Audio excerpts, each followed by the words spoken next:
queria que o Cadu, que é um estudioso, é neonatologista, me colocasse até em números também, né? Assim, você pesquisou isso, Sim. a importância da reanimação neonatal. O que você tem a falar sobre isso, Cadu?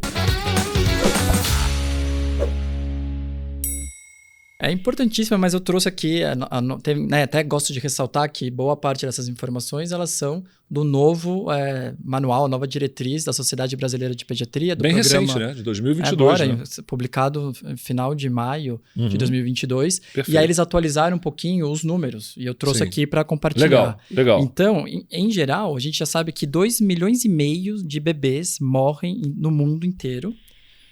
E que 35% desses bebês, então 1/3 dos óbitos dessas crianças é por asfixia neonatal. O que dá a média aí de 1 milhão ao ano. Então é muita criança morrendo por uma questão que deveria ser evitável. Quando a gente sai do mundo e vai para o Brasil, a asfixia perinatal ela é a terceira causa de óbito em crianças menores de 5 anos, atrás somente de prematuridade e malformações. Então é a única causa realmente que a gente poderia intervir. Cadu, e às vezes a gente junta duas coisas, né? Prematuridade com asfixia, né? Dúvida. Pior ainda mais, né? Sem dúvida nenhuma. E aí no Brasil morrem 4 bebês por dia por asfixia. Cara, é muita coisa. É muita criança.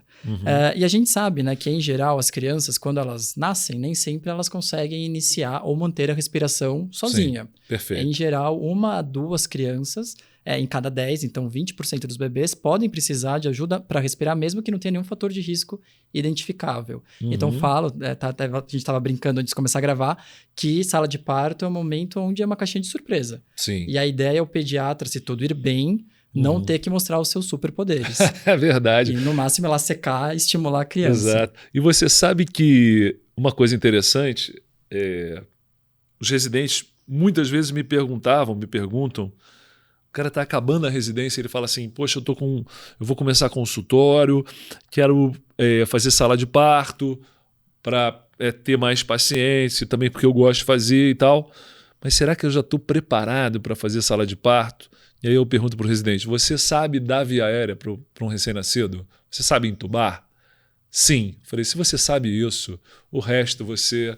É aquele balé, né, que a gente aprende. Né? Aprendeu aquilo, aquela dança, coreografia, né, como você falou, perfeito. Agora, você tem que ter a técnica da ventilação. Lógico que a gente vai falar sobre isso, ventilar com a máscara também é uma arte. Agora, tem que saber entubar. Sim, apesar de que depois a gente vai falar um pouquinho mais da mudança da introdução da máscara laríngea. Sim, legal. Grande mudança. Legal. Se você não sabe entubar, tem essa opção, que agora está liberada. Mas se não sabe entubar, tem que aprender. É melhor não fazer sala de parto, porque precisa garantir a via aérea. Poxa vida. Porque com isso, 500 mil crianças no Brasil podem precisar de ajuda para respirar. E é bastante criança. No ano, são 500 mil possíveis asfixias aí. Não, e uma coisa interessante, Cadu, é que assim, você vai ver lá na estatística, 1 a cada 10 vão precisar de suporte para ventilação. Você ventila com máscara e bolsa ou mesmo com um ventilador mecânico manual.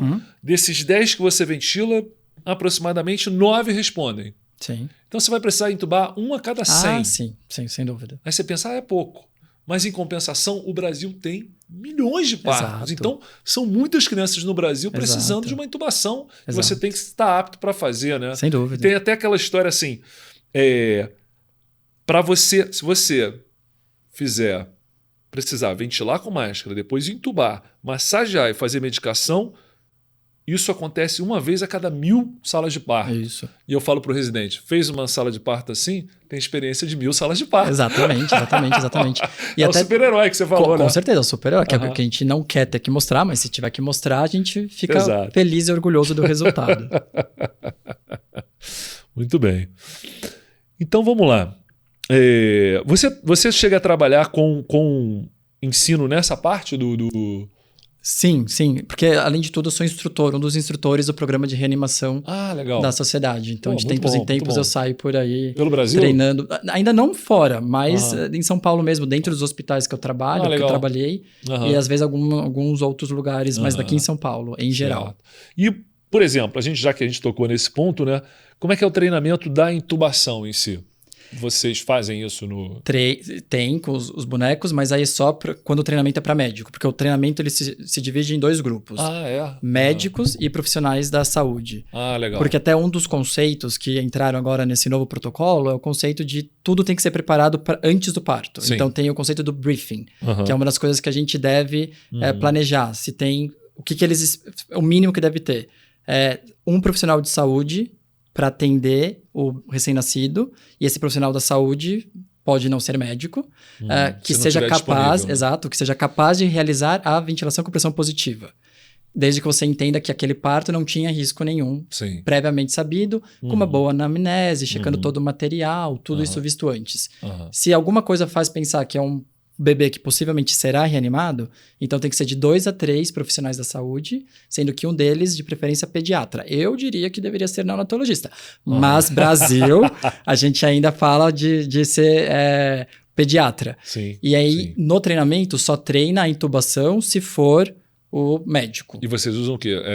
Bonecos mesmo, que tem a cabecinha... E a boca, né? E aí você faz a intubação neles lá direto. Não, e você sabe que um lance interessante é que eu, como me formei há muito tempo atrás, numa galáxia muito distante, né? Não, tanto. Na época, cara, basicamente todo mundo fazia parto, né? Sala de parto, melhor dizendo.